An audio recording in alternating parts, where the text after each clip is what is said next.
আসসালামু আলাইকুম সবাইকে। রিসেন্টলি আমরা কক্সবাজার গিয়েছিলাম এবং আমার খুব ইচ্ছা ছিল প্যারাসেলিং করার, কিন্তু আমার হাজব্যান্ড একেবারেই করতে দিতে চাচ্ছিল না সেফটির কথা চিন্তা করে। যাই হোক, অবশেষে আমরা এমন একটা জায়গা থেকেই প্যারাসেলিংটা করি যেটা আমাদের কাছে তুলনামূলকভাবে সেফ মনে হয়েছে। তো সেই সব কিছু ডিটেলসই আজকে ভিডিওতে থাকবে, কত কষ্ট করেছে, কোথায় করেছি, এক্সেট্রা।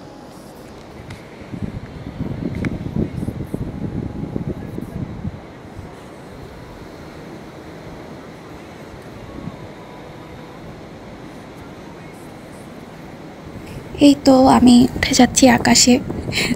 ওঠার সময় আসলে আমার তত একটা ভয় লাগে নাই, কিন্তু আমি উঠে যাওয়ার পরে সমুদ্রের মাঝখানে যখন চলে গেলাম 500 ফুট উপরে, তখন আমার আসলে একটু ভয় করা শুরু করে। প্লাস এটা গিয়ে ঝাঁকি দেয়। আমার যেটা ফিল করলাম যে মাঝখানে যাওয়ার পর কেমন একটা টান হয়, মাঝে মধ্যে টান একটা ফিল হয় প্যারাশুটের ওই দড়িগুলোতে।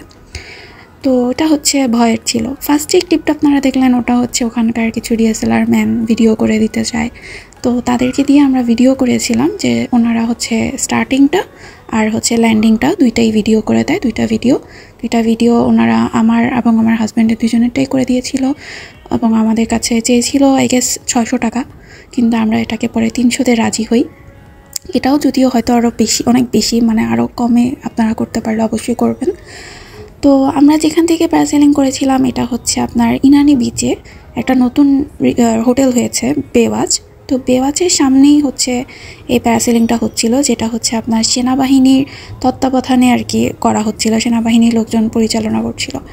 সো এই জন্যই আমরা সাহস পেয়ে আমার হাজব্যান্ড রাজি হয় যে এটা খারাপ হবে না, এটা করা যায়। সো তখন আমরা আর কি করি। কিন্তু একটা বিষয় আমার কাছে খারাপ লেগেছে, সেটা যে আমরা যখন জিজ্ঞেস করলাম তাদের কাছে গিয়ে যে কত করে, তারা বলছিলেন যে 3500 করে, যেটা সরকার থেকে আমরা আগেই জেনে এসেছিলাম যে সরকার থেকে ফিক্স করা প্যারাসেলিং 2000 করে যদি আপনি শুধু আকাশে ওড়েন, আর যদি আপনি পানিতে পা চুবাতে চান তাহলে আপনার 2500 করে। এটা আসলে সরকার থেকে ফিক্সড একটা রেট, কিন্তু ওনারা কেন এভাবে 3500 টাকা ডিমান্ড করলো বুঝলাম না। যাই হোক, যেহেতু একদম সানসেটের শেষ সময় আমরা করেছি, সো প্রায় ক্লোজিং টাইম ছিল, তারপরও তারা 2000-এ পরে রাজি হয় এবং আমরা করতে পারি আর কি।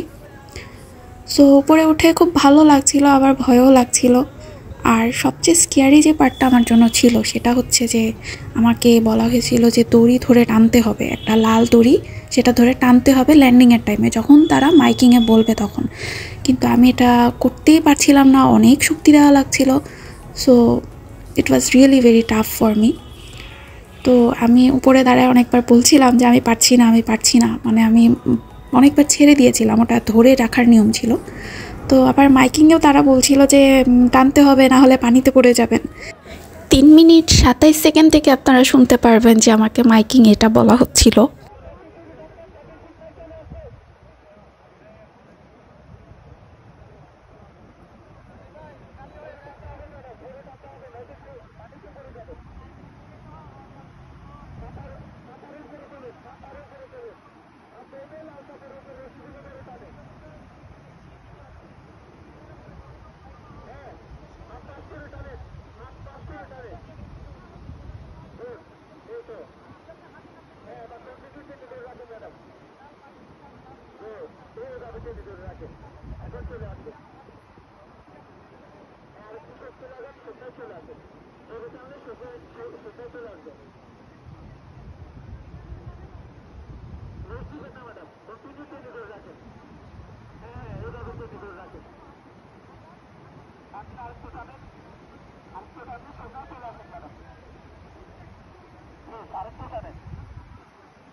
ওভারঅল এক্সপিরিয়েন্স খুব ভালো ছিল, কিন্তু টাইমিংটা খুবই শর্ট ছিল, মানে 3 মিনিটের মতো হয়তো আমি পড়েছিলাম।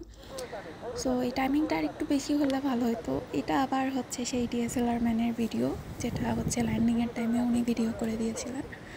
তো সেই ভিডিওটাই আমি অ্যাটাচ করছি, মানে আমি পুরো উল্টায় যাচ্ছিলাম, এরকম একটা অবস্থা যে এত মানে জোর দিয়ে টানতে হচ্ছিল, আমি মানে কোনোভাবেই পারছিলাম না। যাই হোক, আলহামদুলিল্লাহ সেফলি ল্যান্ড করেছি, এটাই হচ্ছে বড় বিষয়।